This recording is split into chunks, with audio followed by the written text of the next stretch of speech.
In the shadowy underworld of organized crime, there have been many names whispered with fear: Capone, Gotti, Luciano, Gambino. Each man carved out his empire with a mixture of cunning, brutality, and ruthless ambition. But among them all, one figure stands out as perhaps the deadliest mob boss in history. His story is a chilling reminder of how power, when unchecked, can turn a man into a legend soaked in blood. The city was thriving, the nightlife dazzling, and the money flowed like rivers. But beneath the glamour, the streets belonged to the mob. Police officers were on the payroll, judges were compromised, and businessmen who refused to cooperate often vanished without a trace.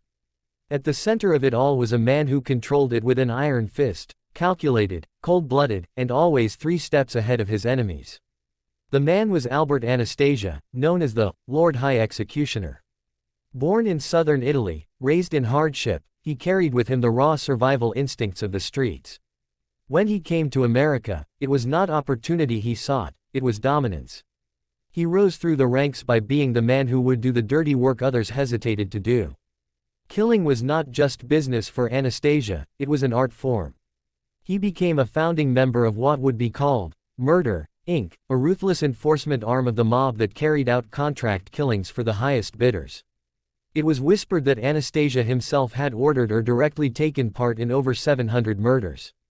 Victims were shot in broad daylight, strangled in dark alleys, or simply disappeared, their bodies never found. The bosses loved him because he was reliable. The soldiers feared him because he was unpredictable.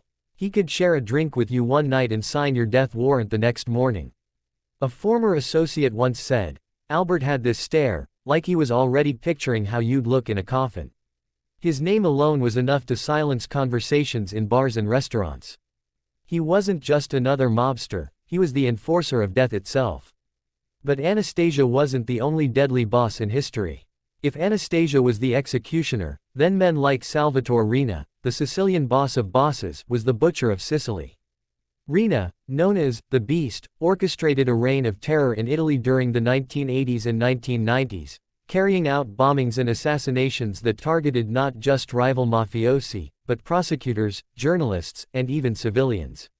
His war against the Italian state shocked the world and brought unprecedented attention to the power of the Mafia.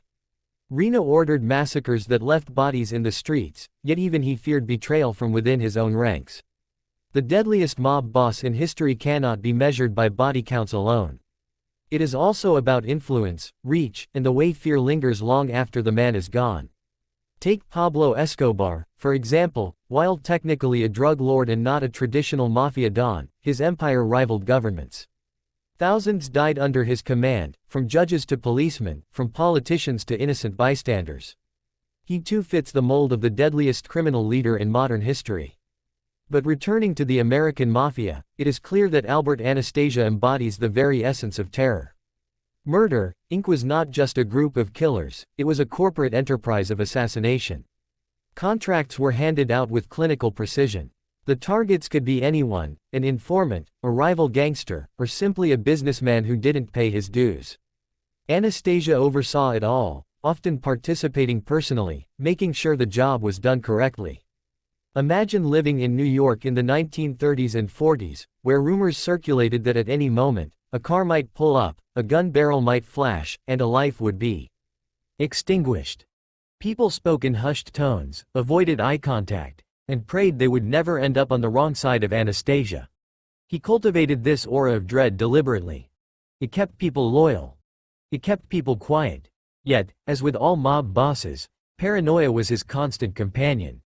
He knew that one day the same fate he had delivered to hundreds might come for him.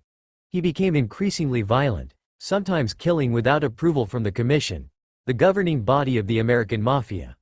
This recklessness became his downfall.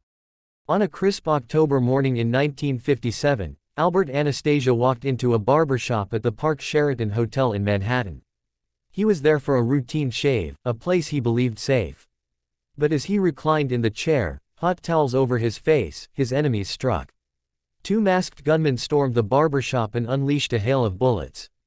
Anastasia, startled and half-blind from the towels, leapt from the chair, fighting desperately even as the bullets tore through him.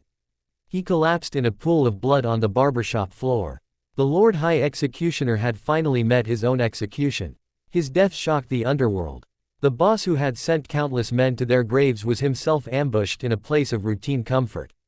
The message was clear: no one, not even the deadliest, is untouchable. But the story doesn't end with Anastasia. The mob evolved, grew, and spread across continents.